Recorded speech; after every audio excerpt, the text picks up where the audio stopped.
There we go. Hello and welcome to our UU Virtual Roundtable. My name is Sarah Reyes and I'll be today's moderators. Before we get into things, so here's a couple of things to remember. First of all, we're going to be recording these and we'll be uploading them onto our YouTube page. If you need a link to that, we'll have it on our social media pages on UUCLC, practically everywhere really. Or Sherry will be sending out an email. So that's one thing. Second of all, our presenter or speaker will be sharing his screen. So try to hold off on questions, at least until he's done with his presentation. If he does invite you to ask questions, and feel more than free to, but I think just general consciousness so we don't get too off track. I think a good idea is to just stay muted until invited to speak. And that's all I have for now. So go ahead, Carlos. Thank you, everyone. And let me just share my screen before I even present myself. That way you guys can see what I'm seeing. I wonder how I can make this. I always forget how to make this bigger. Okay, awesome. So can you all see what I'm seeing? Yeah. Awesome. Looks great. Right. So this is just, I made it really simple and really quick because I know it's a Sunday and I want it to be more of a convening of us getting together, not bombard you with so much information. But my name is Carlos Avila and I am a 6th grade social studies teacher. I work at Zia Middle School and I've been teaching middle school for 3 years now. This is the beginning of my 3rd year. So really excited to finally get the ball rolling and kind of understand what I'm doing. So this is really exciting stuff. I am a part of the National Education Association, which is the largest labor union in the nation. So we advocate for equitable schools, we advocate for social justice education, culturally responsive teaching, and just a bunch of really great things to help our kids get the respect in the classrooms they deserve. So I serve on the board for that. So that's another little fun fact about me. And that's a little picture of me from last year. So I look a little different now. But this is what we know now about virtual teaching. So pretty much I'm going to give you an introduction of what's going on, what are we seeing in our classroom and everything like that. And let me just move your faces because I can't see the screen really well. But what we know now is teaching virtually is difficult. It's extremely difficult, just like teaching is difficult, right? It's not an easy job, and teaching virtually just makes it 10 times harder, I think. And it really is because the online platform is different for everybody. Every student has different needs. They have different abilities and different strengths. And that's really what makes it different. We have kids that are on IEPs, we have kids that are bilingual, we have kids that don't know the language, that are struggling, and how do we help those students, right? And how do we help the students that have IEPs and need modifications and adaptations? A lot of times you can't do that in an online classroom or an online platform, right? So that's one of the biggest challenges that we see. So it's also difficult for us to have a work-life balance. I'm getting text messages at 8 p.m. or 9 p.m. and I'm kind of like, do I answer today? Do I answer tomorrow? How do I balance my time from work to school and from my personal life, right? And everybody's personal life. So teachers have been having trouble with that. Zoom is not the most engaging platform. As you can see, you're all listening to me just talk and talk. And how do we make it more engaging for students, right? To be involved, to be actively having group discussions and having small group interactions and getting to know our curriculum really well. So it's not conducive to the classroom environment. And that's really what we've discovered. It's really extremely difficult. So overall classroom interactions have just been not as effective, and our assessments haven't been as effective on the online teaching, as well as the online learning can be difficult for the equity that we're talking about. Do kids have the needs? Do they have their needs met? What do they need? Do they need technology? Do they not know how to access this platform? What do we need to do for those students so they can have success, right? And it's really difficult when we're not face to face. So that's what we've really discovered. So biggest challenges, again, just to kind of give you a rundown of the biggest challenges, it's the dialogue. It's hard to get students to talk. So how do we get students talking if it's really difficult to even, it has to be one person at a time, because or else we all don't hear each other. And how do we get them not to be shy? A lot of us, even on the Zoom call, where I don't want to point anyone out, but some of us don't have our cameras on. So that's really difficult when you don't have cameras on with students, right? Because how do you get them to interact? But also, you don't want to force students to put their cameras on because they might have a family of 5, family of 6, and they don't have the space or whatever reason, right? That they can't have their cameras on. So we've been trying to find that balance of, well, we don't want to force them to put their cameras on, but how do we actually know if they're engaged if we can't see their face, right? So that's been one of the challenges to get their dialogue and things like that. Attendance, big problem. Many students that have not shown up, have not turned things in, and we're not sure, is it because they don't have access, they don't know, or is it because they simply don't want to do the work, or are they forgetting to come to class? What are the big problems there with attendance? So our school has been sending child protective services to houses. They've been sending people to go check on them. But even then, it's the same kiddos that consistently don't show up typically. And we've had just trouble getting them to come on. Communication through the online platform is overwhelming. And I mean that as in for teacher's side, you're getting emails, you're getting texts, you're getting calls, you're getting all these things. And it's hard to keep up with, oh, who's that student? What's that student doing?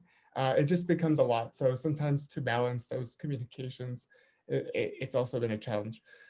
And then lastly, the technology issues that which I just mentioned. Students don't have access to reliable internet. They don't have, they're having trouble even submitting their assignments. I mean, they don't know how to use the platform, so they never got anyone to show them how to do it. And also some students have shared with me like, oh, well, it's because my mom uses the computer. Well, I need to do it and she needs to use it as well. So they don't have enough technology for all their household stuff like that. But to end it on a positive note, to talk more about the positives of teaching, it's super, I mean, we're getting more comfortable. Students are getting more comfortable. It is changing. I'm seeing more students open up a little bit. And I've kind of talked to them about, I can't force you to turn your camera on, but if you please would turn it on just to see your faces, that it would help. And sometimes they'll do it, you know, sometimes they don't do it. They're like, whatever, I don't want to turn it on. But for the most part, you'll get those that do turn them on. And some of my classes, I do have more that are on, but to be honest, a lot of them don't turn it on, but it's because they don't feel comfortable. I don't know why they're not turning it on.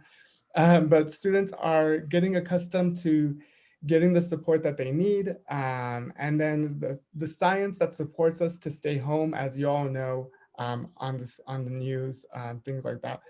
The science just doesn't prove that we should be going back to school. And as we saw in Gadsden already, Gadsden opened their doors to online to face-to-face instruction, and they just shut it all off because of the numbers. They kept going up and up. So I'm so happy that LCPS never did go face-to-face because we would have just been in the same situation, I feel.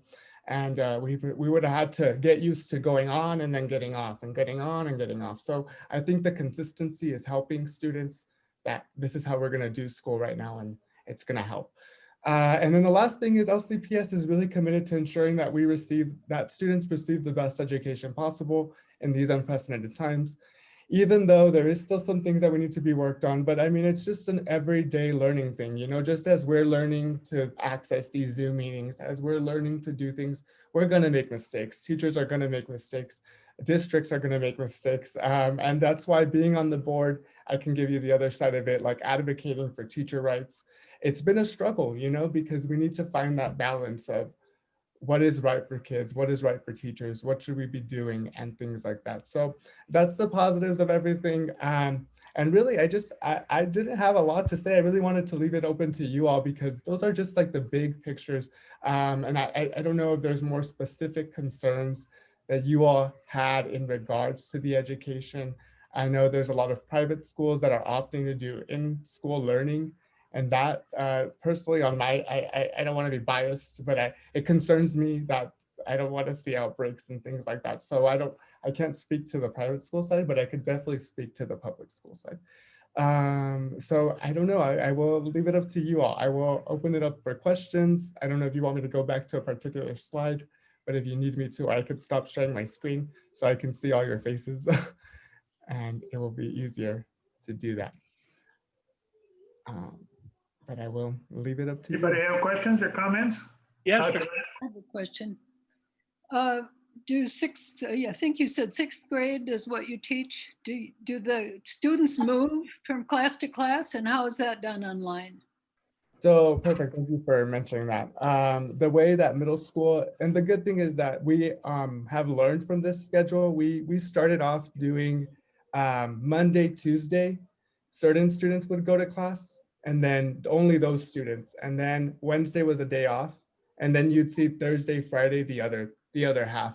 So Monday and Tuesday we would only see A through L, last name, and then M through Z we would see them Thursday and Friday. But as you can tell, they would only go to your class once a week. So that was only like 45 minutes of classroom instruction a week per class. So what we opted to do now, when we come back this fall break after this week, because fall break will start Wednesday. So when we come back on Monday, students will be going to school. They'll be going to school every day, Monday, Tuesday. They'll still have Wednesday off, but they're gonna have Monday, Tuesday, Wednesday off, Thursday, Friday. So they're gonna go to their classes Monday, and they're gonna go to their odd classes, which is first, third, fifth, and seventh. They're gonna go to those classes on Monday and Wednesday. I mean Monday and Thursday. Sorry, Monday and Thursday. And then on Tuesday and Friday, they're gonna go to their even classes, which are second, fourth, sixth, and eighth. So now they're gonna go to class twice a week for every class. And that will hopefully give them more opportunity to ask questions, things like that. So we're not necessarily going to give them more work because we understand that it's a lot to do in the online platform, but we're going to be there to assist them if they need support with any assignments and just kind of help them do like a review the second time around. Hmm, Good. Anybody else? Comment, question? Yeah, Carlos. Yes. Uh, I'm wondering what the NEA has to offer in this. I mean, educational research has been going on for many, many years, and I don't know whether NEA itself has been very much involved in the research for education. Right now, you're forced into a system that is not designed particularly for what we're trying to do with it. Is there any kind of a project or do you know of research that is trying to figure out, because I don't think this is a one-time operation. We're going to have problems like this in the future, would be likely. Do you know if anybody's really working on a real solution? I kind of missed your beginning because of the internet connection. Another struggle, right, with the internet connection. But so you're talking about any initiatives to support the like this happening again, like the online platforms? Is Well, that what- generally speaking, something other than the problems of classroom teaching, even though after many years, we agreed that classroom teaching seems to be the best that we know. But is the NEA or anybody else involved in trying to come up with a system that's a little more flexible for this kind of situation? So as we've been monitoring, I mean, NEA itself just wants to make sure. I mean, for the most part, from what I've been hearing at the board meeting, that teacher and students are safe, right, and healthy to be able to go back to school safe, and that's our biggest priority. And to make sure that students have the resources that they need to succeed, right? So those would be the first two things. But in terms of the making sure that the flexibility, every school has been given like different resources. As like there's an example would be Nearpod. It's a online platform where students they pretty much come with like engagement modules where students can get in there and kind of do the work, and it kind of, it's more engaging than just me talking to you and giving you a bunch of information. So they've been working on doing things like that where we can help students in the online base be more interactive in a sense, but it's still a challenge because every school does different things. So depending on what your leadership team or your principal opts for your classes to do, then that's what they typically get. So that's like kind of been in the works about how to give kids more access to resources. So we have the Nearpod, and then we also have other things like Clever, and those type of places give teachers extra resources to kind of address the needs of the students. But I think in the nutshell, what we're getting at is the equity part, right? And how do we make sure students have those resources, and how we know that classroom instruction isn't always the best form of instruction, right? And the face-to-face.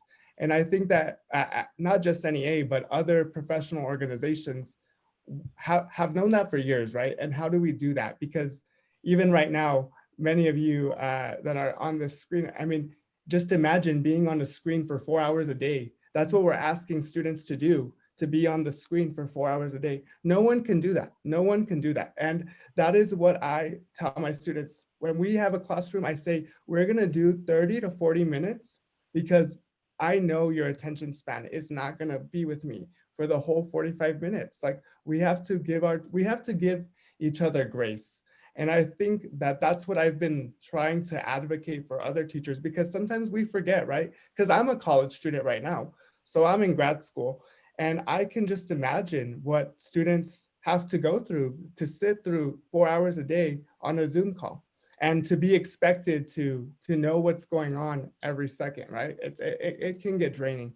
So I think finding the balance is really what's been the biggest thing I can kind of answer, like to give students that support and to know that we need to better support them. And because this will probably happen again, right? And maybe not in our lifetime, but it will happen again.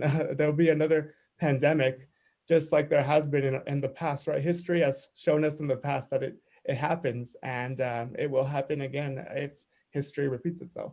So, so yeah, I mean, I hope that didn't go all over the place, that I give you some of my own thoughts. Thank you. Carlos, I have a question. Did the administration make sure and provide technology for all of the students, or was it left up to the individual families to provide their own technology? And then second, what about kids who may not have access to Wi-Fi, even if they did have a computer? So what is the district doing about that? So to answer question number one about technology, districts did provide schools with computers, but again, there was sometimes we underestimate, right, and we didn't provide it enough. And so our school, I can only speak on behalf of my school, perhaps, because I don't know what all schools did, but I know we had to request more, and the district was really understanding, and they did provide more. But we did run out for some time. But as you know, I mean, you live and you learn, right? So we needed more, and they requested more, so they got more. And even now, I think we still have technology already accessible for the students that just come in. They're ready to go, and they have this platform. In terms of the Wi-Fi, the kids that do not have Wi-Fi, they the district provides a hotspot for them, and they can take those home if they don't run out. Last I heard, there was some trouble getting some of those because of the limited amount of resources, but I'm not sure if the district ordered more or did something to provide. I'm assuming that by the needs, right, they're gonna order more, but I know that was one of the issues that they had. They didn't have enough hotspots, but they were trying to solve that from last I heard. But yeah, we did have many kids that did not have technology for some time, which is why Zia took the initiative to start 2 weeks later, because we knew that the students didn't all have technology. So we delayed our start, and then once the kids that were able to come in, we started with them. And the ones that we already had, we just kind of helped them with Canvas. So we kind of showed them how to use it. So that way, when we did start, most of our kids were on ready to go and on the roll. Thank you. You're welcome, Susan. Thank you so much. How did you show them how Carlos? to use it? Oh, Did go you ahead, do it in David. their homes? Sorry, John, I couldn't hear what you said. How did you teach them how to use it? Did you go to their homes and actually demonstrate, or So because if they're not online to begin with, they're not going to get online instruction? Thank you, Jen, and great question. And so what Zia did, as I say, each school has a lot of autonomy. So if you're, every school, like Lynn did things different, Zia did things different. So when Zia did ours, we just invited 6th grade on Monday, social distancing, of course, and teachers were just there. We gave them the computer. Once we gave them the computer, they had a Canvas quick, like a 15-minute teaching, like how to get on, how to look. And yeah, granted, it wasn't enough time, right? But it was what we could do at the time. And so we give them those 15 minutes. We let them know how to get on, how to message their teachers, how to do this, how to access the Canvas, how to get on Zoom, because that's the most important thing, right? How to get on Zoom. So we showed them how to do those basic things once they went to the school and got their computer. So that was good. But then once they were able to get on and they got to get on with their advisor. So like, for example, I have a class of 20 for my advisory. And so that means I'm in charge of those 20. Those kids are my watch, and I kind of make sure they're okay, they have good grades, what's going on. I make sure to call parents, hey, your kid hasn't been on, how can I help? You know, things like that. So your advisor is like the main talker or main central point for the student. And then that kind of helps. That kind of helps teachers kind of alleviate some of the stress of like, oh, all these students, right? Like, we'll just send the list to their advisor and here you go, here's the students that I'm worried about. Then the advisor kind of takes initiative to let the parent know or let the student know, hey, your math teacher talked to me, you need to help your math, you need to do better on your math assignment, or you didn't turn it in right, make sure you double check how you're doing it, or things like that. So that's what we did. Carlos? Yes, David. First of all, thank you for being with us today, but more so, thank you for doing the work that you're doing. Arguably, you are one of the most important people in our entire country. So thank you for your work. Thank you, David. I appreciate it. My question has to do with assessing student learning. What kinds of impacts has this medium had on the way that you approach assessing whether students are acquiring the knowledge, attitude, and skills that you want them to acquire? So accessing learning is super, super important. Thank you, David, for bringing that up. The reason I put that as one of our biggest struggles is because that has been one of my biggest struggles, right? How to really know, are they learning the material? Are they getting the material? So ways that we have done that, that I do that is by doing some projects. I have them create certain things individually, of course, because it's hard to do it in groups right now. But they do individual projects. They do like assessments and quizzes. But even then, I kind of weary from that because I know that some parents will do it with them, and I don't want to know what their parents know. I want to know what they know. So I'm like, I want to know what your kid knows. So and they want to help them, and I'm kind of like, no, it's not. I know that you can help them, and they'll do good with you there, but I need to know what they actually remember. So I try to do projects, and I try to make it kind of meaningful. I'm not personally as a teacher, I'm telling you, I'm really big on giving kids grace, but I can assure you that not every teacher, some teachers don't have the same philosophy as me. So I haven't been too strict about what they're doing. I just want to make sure they're trying to do the work, because I know that some kiddos don't have their parents at home to help them and things like that. So I'm trying to find that balance. But the ways that we do that is by doing those unit assessments and things like that. But even just like our classroom discussions or things like that, I'll make sure to know, oh, look, they made that comment. They made this comment. And I kind of just assess what that student knows. And if somebody doesn't share, sometimes I kind of put them on the spot sometimes if I haven't heard from them all day. And I'll say like, well, what do you think about this? And let me know. And that's why I'll put like a check mark to make sure, oh, okay, they know what we're talking about. And if they don't, then I make a follow-up and I say, well, what about this? And I kind of ask them just to kind of dig deeper. But really that only happens when they show up to class, right? So those that aren't showing up, that's where I have trouble because I don't see them to be able to assess them and to know what they know. But yeah, so those are some of the ways that we try, that teachers have tried to do. I know some other teachers do like online platforms and things like that. So I have a hand up, Rihanna, I'm sorry. I know you've been waiting for a while. Oh, You're You on mute. need to unmute. You need to, there I've you got go. Thank you. I'm sorry, you were about to say something about online platforms, or for, Yeah. for So, this? so they do some online platforms where it'll give you direct feedback. Like you can even, for example, even on Zoom, I don't know if you're aware, but you can send a poll. Like you can do a poll and the kids will respond on the poll. Things like that, just to get a quick like assessment to know, did the kids mostly get it? Sometimes I'm like, whoa, nobody got it right, you know? So then I have to go back and say, oh, look, like we need to do this again, you know? So there's just certain things that you can use, like quick little tools that will give you like the feedback right away. And that way I know it's actually them, right? Because I know their parent is it, unless their parent's right next to them and just telling them the answer.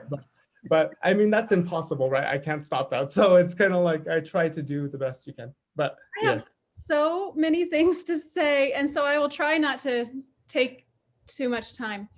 So I have a son who's in middle school, and I'm also a teacher research or an educational researcher at NMSU. So, gosh, this is a hard time. So I repeat what David said. Like, thank you so much for the work that you do. To answer one of the questions earlier, I think from Charlie about research, there are grants coming out to support research, federal grants and state grants, but mostly those grants are to support, the needs right now rather than research for later. But I had a couple questions, Carlos. I am new to New Mexico. I came here from Kansas City, Missouri. And there, starting in kindergarten, kids were getting one-to-one technology. So in kindergarten, they would have iPads. And then I think starting in maybe third grade, they would have Chromebooks. And most of the school districts there in Kansas City, every kid had a technology that was assigned to them. They weren't taking them home until I think fourth or fifth grade. But I was just throughout this, I also have a child in fifth grade, so fifth and seventh. But throughout this, I've been thinking how much easier this would be if our state had the kind of funding for education to where we could afford one-to-one technology for every student, so that when this happened, it would just be, okay, take your technology home. I would love to hear your thoughts on that. And then one other question, and I'll shut up and listen. I've gotten the impression that, because I am a parent who sits by my son and listens, because if I'm not there, he is not paying attention, because it's very hard to listen to Zoom. And I don't help him with quizzes, but I sure am helping him with everything else. It's hard. It's so hard for teachers and parents and kids, everybody. Okay, here's my question is I've gotten the impression that the curriculum that a lot of the teachers are teaching is not what they created. That maybe there was a team over the summer who created curriculum and they're enacting it and maybe they don't feel great about it, or yeah, so I'd love to hear some more about how that happened. And my child is not at Zia. Awesome. Well, thank you, Rihanna, and thank you for being active. And I don't want to make it sound like I don't want parents involved. I do. I just don't want them to give them the answers, right? So that's just I guess the only thing to make that clear. But thank you for being involved and for being here today. I appreciate that. But the one-to-one technology, to go back to the first question, that's something that I'm working with the PED department right now as I'm doing some of the work for my grad program. So I've been involved in that discussion of districts have a lot of different resources available to them. So like Clovis, the public schools in Clovis, they have one-to-one technology. And Las Cruces Public Schools just didn't have that. And now we're trying to get that, right? Because we're giving them one-to-one. But so that's been a huge disparity in our state. And the southern districts in particular have more of that disparity that we've noticed across the board than when you look at northern cities, right? So the southern cities of New Mexico. So the northern cities get a lot of those resources, but we've been trying to talk about the Yazzie Martinez case, which is a really popular landmark case that some of you are aware of, and how that hasn't been fulfilled and we haven't been getting the needs that we need. But again, you guys know systemic change is such a long process and it just doesn't happen overnight. And that is in the works. We're talking about that. We're trying to advocate to not only advocate for one-on-one technology, but also giving teachers that flexibility to the pacing guides and giving them more access to resources and things like that to better support students. So for the one-on-one technology, I do think it is something that needs to be addressed and it needs to be continued to be a discussion of we need that every day, right? Even after this happens, they need to have an iPad available to them. And I talked to Linda's actually on this call now. I just saw her come in a while ago, but Linda and I, we work together and I talk to her about that all the time, saying how social studies doesn't have iPads. And how is it possible that we cannot study history with technology in our classroom? Because we need a lot of that research to be able to go and research things and go outside the textbook and go outside and learn other resources, because we know that textbooks oftentimes only give one perspective. So if students do not have that one-to-one technology, it puts them at a disservice for their learning and for their equity of learning, right? And to be able to build off primary resources and secondary resources, they really do need that. So that's been something that's been in the works. And again, our state has pretty much prioritize education a little bit more than the past. So that gives me some faith that we're moving to the right direction. But who knows if that will be in a few years or how long that will be. But just know that NEA is fighting for that, and we are fighting for equity, and we are fighting for those type of discussions. So that's in the works. The second thing to go with the modules, you're correct about the modules. We were assigned teams to create these modules. So if you were a 6th grade teacher, you could potentially work to create these modules for the 6th grade team. And essentially how that works is you go into your Canvas, you import the content, and the teacher can utilize what he or she feels appropriate is for her classroom or his or her classroom. And that will be what they use. And again, sometimes I do borrow some of that stuff, but I make my own assessments because I don't like the way that they do the assessment. So I use what I can. And again, some teachers probably utilize more than I do or less than I do. It just depends on the teacher, because we're not mandated by the district to use those modules, but they're there to assist us to make our jobs a little bit easier and to just import the content.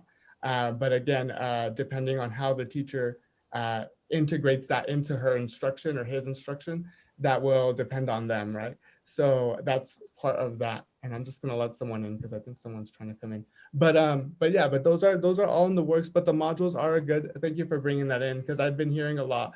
And sometimes some parents are feeling like it's overwhelming. It's too much to do. It's too much to do for that given time. I don't know if we're all in that same understanding, or if some of you feel like it's too little. I've heard the same thing. Some feel like it's not enough. So it's just finding that balance, right, of what is good content, what's meaningful content, and how do we help our students thrive in this environment. Thank you.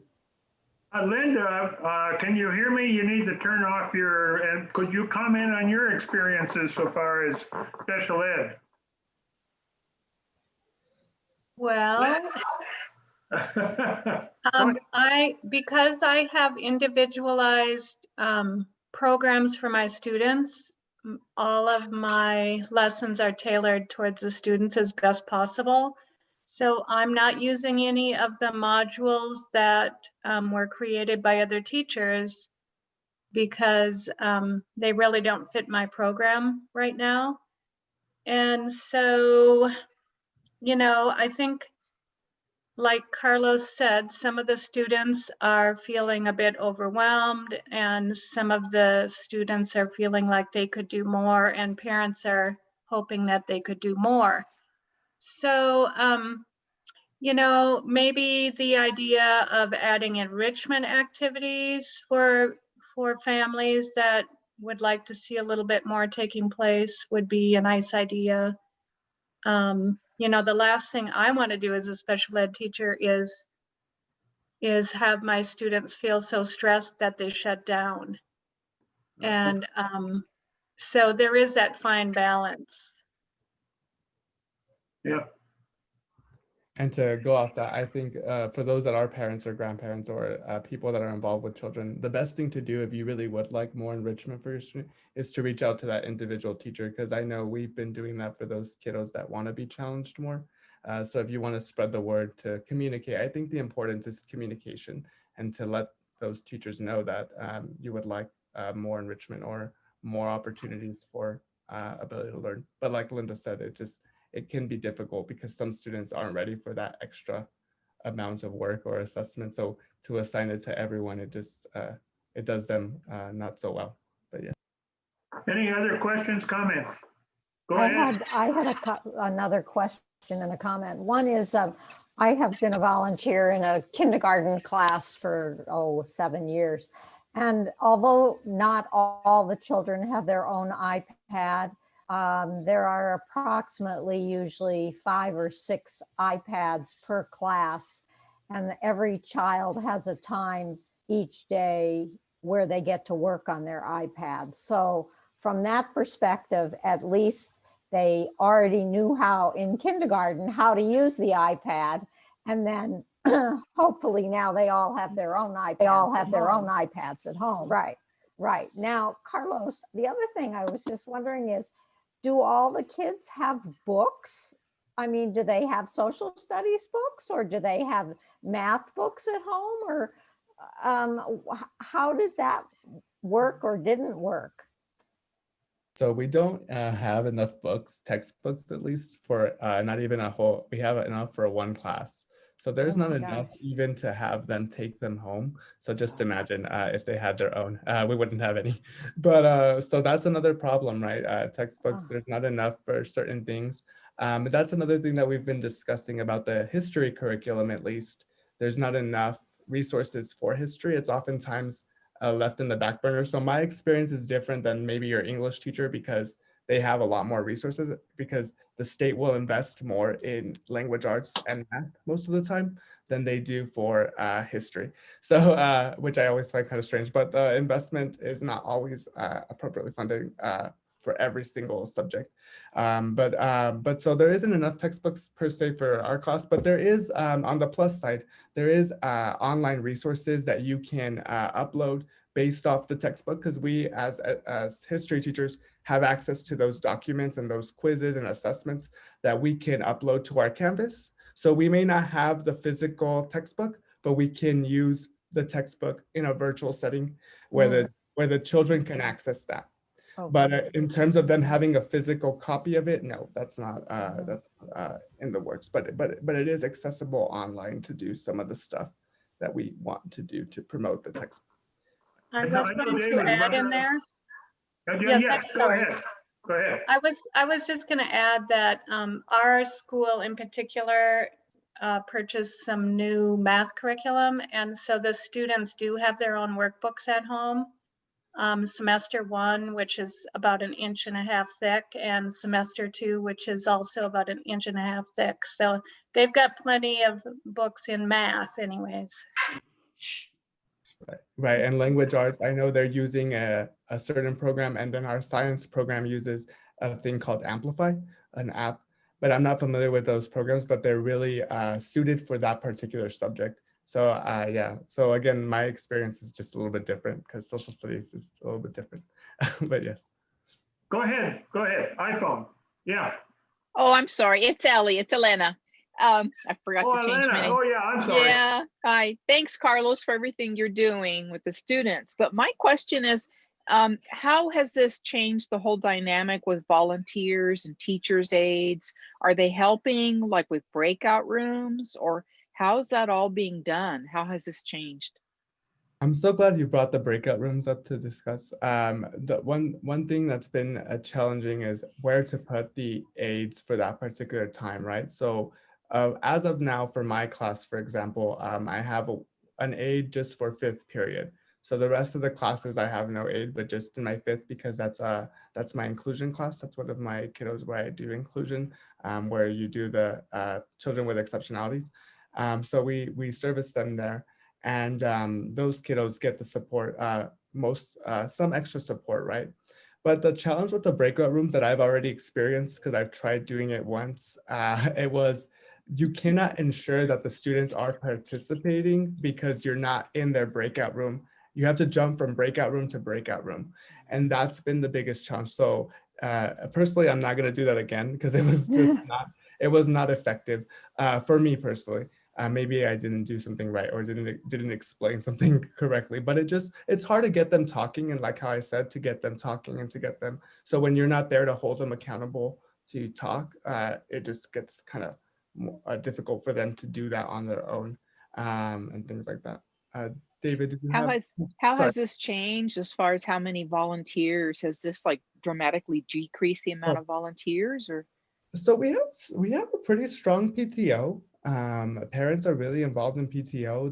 They're really engaged. They've been supporting students. They've even tried to support us teachers, right, by doing some events for teachers and to bring us together. In terms of the involvement, I don't see that. Personally, I can't speak on behalf of that because I don't see what's going on in the school per se. And I would assume that the involvement is lower because you're not allowed to go into the school and to help and to do stuff unless you get a wellness check. But that's just an assumption that I'm making. But I'm pretty sure that PTO has, I mean, we've had a meeting with the superintendent. She's gone to one of our PTO meetings to talk to our school. So they're pretty strong. They were fighting to keep I think our security officer was gonna be, or is, they were thinking of terminating his contract for some type of reason. I don't remember the exact reason, but PTO stepped in and said how we needed that security guard, and they really wanted the superintendent to listen. So they've been really adamant with being involved with that discussion and things like that. I don't know if Linda has anything else. Go ahead, David. You had a comment? I do have one more question for both Carlos and Linda, if either of them would care to respond.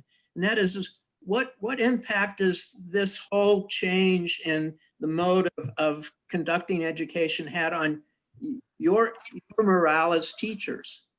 You know, and your enthusiasm for the good work that you're doing. Do you want to go first, Linda, or did you want me to go first? Sure. And I'll probably in a minute too. I'm an elementary teacher, Jennifer Trentham. Hi, Jennifer. Oh, great. Hi, Jennifer. I used to work with Jennifer. Hi, Jennifer. So before I jumped on, I was working on grading. They added an extra element with our platform. So now I have a hard paper copy of my grades. I have my grades in the main frame, which is Synergy, to add grades. And now I have the Canvas platform to add grades. And so in addition to the computer program that the students are using, I have to download all of those timesheets and then put it into each of those different formats. And so I'm working more hours than I was previous to the COVID. And I'm sitting so much that physically I'm feeling almost drained because I don't, one night at the end of the day, I told my husband, I said, I got in a whole 663 steps today. And he goes, wow, that's pretty good. And I was like, no, usually I have 663 steps in before I leave the door to go to school.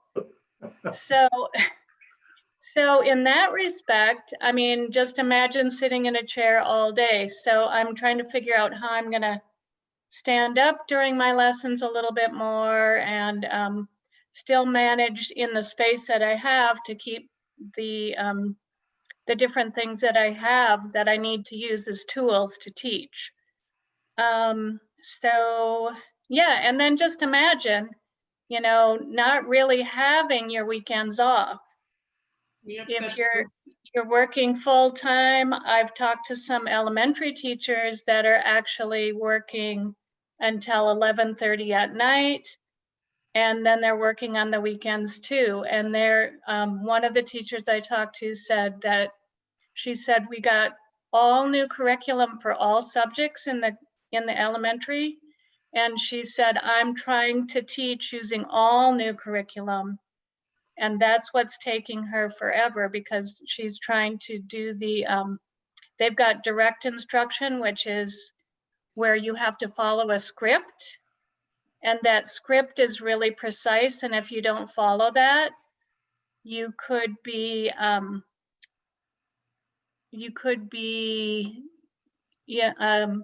not teaching the students the way that the curriculum is intended to, by saying the wrong words or not doing it in the right sequence.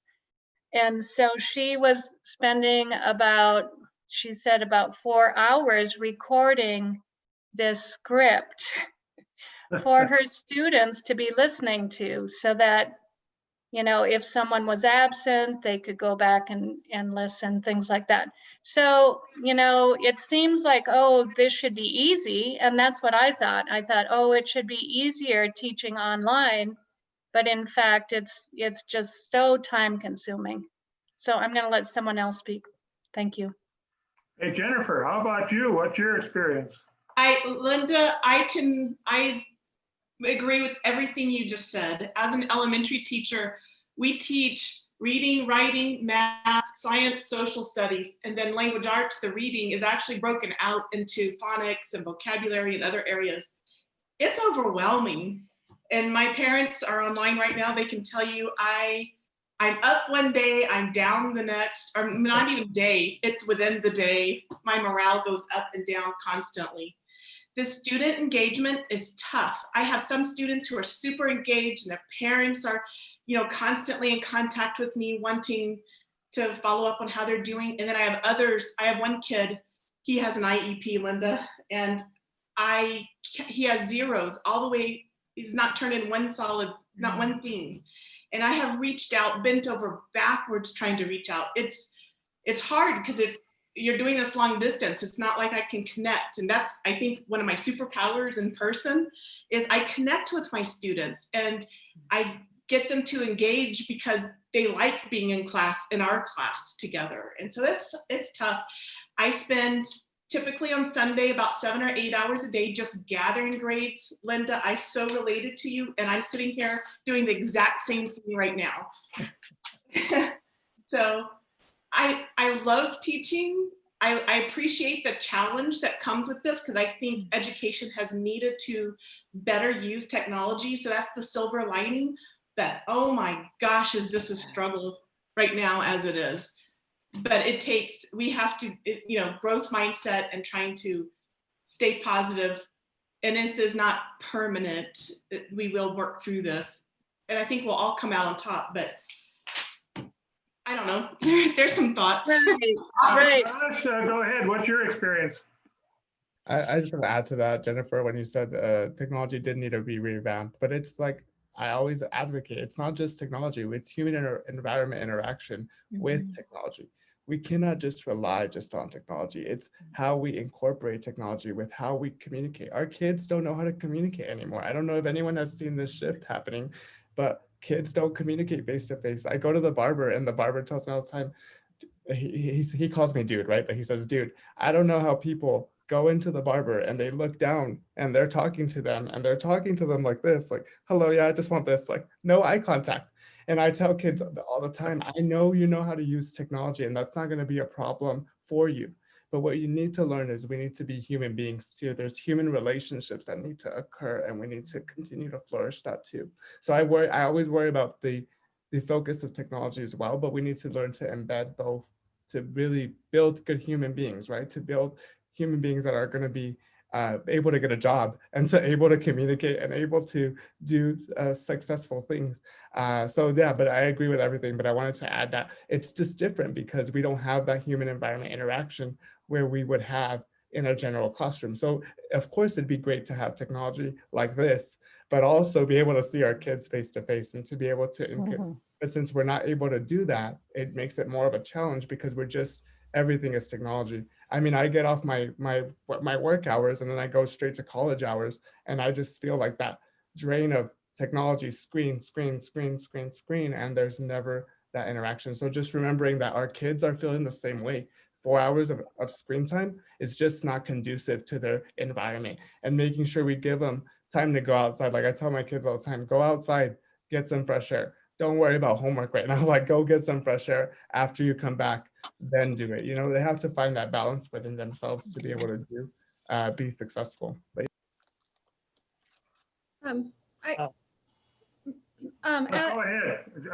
Ramana. Yeah. Oh, me? Yeah, Brianna. Yeah. Okay. Okay. I thank you again, teachers. My heart is breaking. I used to teach first grade, and now I'm a teacher educator at NMSU, and we have children in elementary and middle school. No, my heart is just really breaking to hear the time that you all are putting in when my fifth grader is only getting 4 hours of instruction a week. And so this is not sustainable. And I think it's starting to look more and more like we're going to be doing this for the rest of the year. And so I guess I just want to say whatever I can do to advocate for you. My name is Rihanna Thomas, and my email is thomasrk@nmsu.edu. So please keep in contact, because there's some power that comes with having PhD after the end of your name. So for what it's worth, I will support you. I wonder, Carlos, especially when I hear you talking about the worry with screen time, what you expect it's going to be like when next, after fall break, they're going to be in class. I mean, right now our son is only in class 2 afternoons a week, and starting after fall break, he'll be online 4 afternoons a week. Do you have high hopes for that format? I just really believe that we should be creating pathways where students cannot have to be on a live class to get enrichment opportunities, right? But that requires collaboration between parents and students, right? So of course there's going to be falls between these gaps, but I don't think that the work should, and I say this with a grain of salt and just to get us all thinking. I think that teachers have been accustomed for so many years to do more and do more and do more because that's what is expected of teachers every year. But I've come with a new mindset, and I've come to say, like, that's not my job, like my job is to do what I'm supposed to do, which is to teach and to make sure that students learn. But my job is to make sure that parents and students have the pathway to build an enrichment education, right? But I always believe, and I cannot fill someone's cup if my cup isn't filled. So I always believe in that philosophy. So how do we do that is by having a great enrichment during our live class, providing students with resources to be successful, to learn material, and then to create a neat assessment, right? Like to create a project or something different, right? I mean, it would look different for elementary, so I cannot say with with Jennifer's experience, that's a little bit more challenging because you're doing so many different subjects.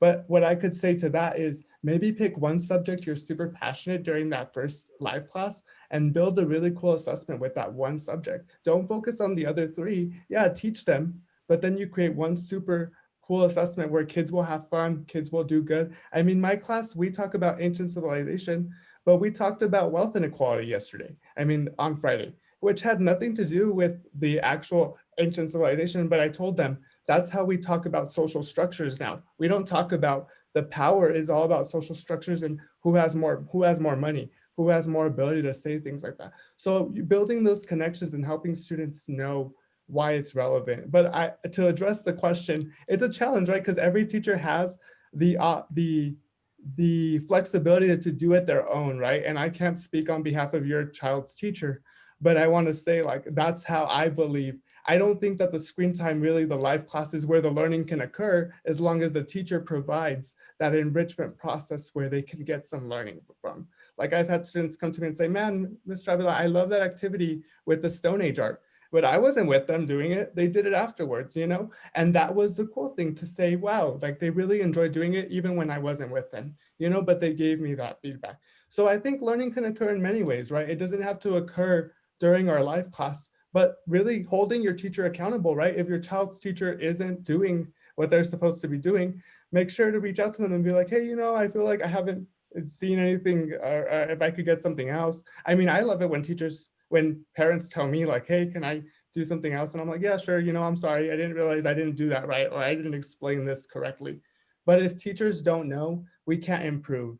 And I don't know if he's new or they're new or they're not, I don't know their challenges, but that's the beauty of teaching, right? And I think as parents, it's a struggle now because I think parents are really seeing what happens in an actual classroom, right?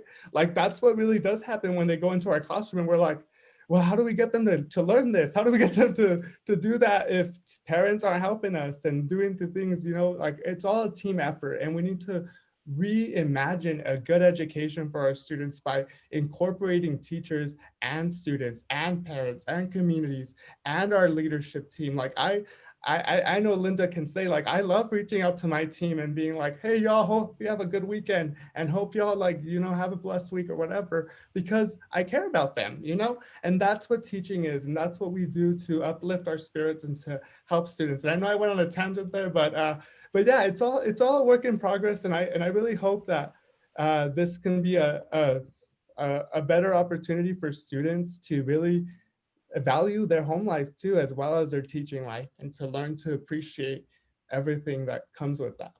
But it's definitely a struggle. It's definitely not easy. Well, and I'd like to add one more thing. Even though it is a challenge to be working with new formats that we're not used to, I am optimistic that it's going to get easier as time goes by.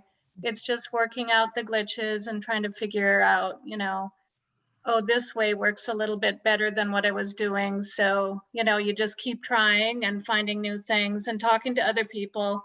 You know, it's awesome to get together with the other teachers and find out what they're doing, because that's how we learn from each other, right? We can say, oh, what a great idea, I should have been doing that. Or so, yeah, I do feel optimism with the fact that it's going to get easier for everybody. I believe the students are going to get used to it as well, and start moving ahead. And even you know, I keep saying to my students, this is all about you. It's not about me. And, you know, it's your learning, and you need to do what you need to do in order to learn that. So, you know, I can give them the tools, like Carlos said, you give them the tools and the ideas, and then they can run with it too. So.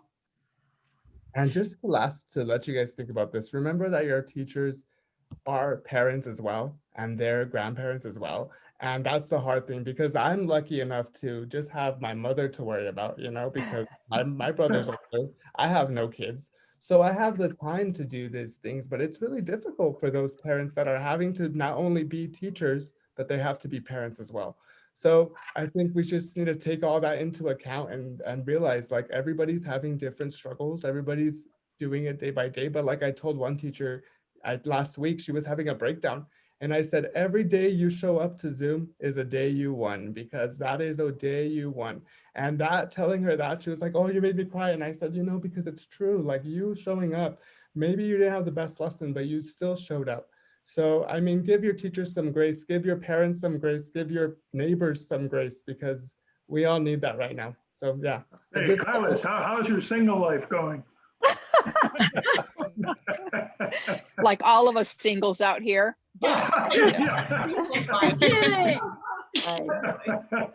Well, thank you very much, Carlos. That was very informative, and I appreciate so much what you're doing, and Jennifer and Linda. And Carlos, I miss Carlos, I working wish you well with the graduate school, with your graduate studies. How far are you along, Carlos? One more semester, and I'll be a master at school, but a rookie at life. But yeah. Congratulations. Yes. I just need to make a few announcements. Next week, we're going to have the Mountain View Regional Medical Center. Supposedly the CEO will be on, talking about the challenges of running a hospital in COVID-19. I think that'll be very interesting. And his name is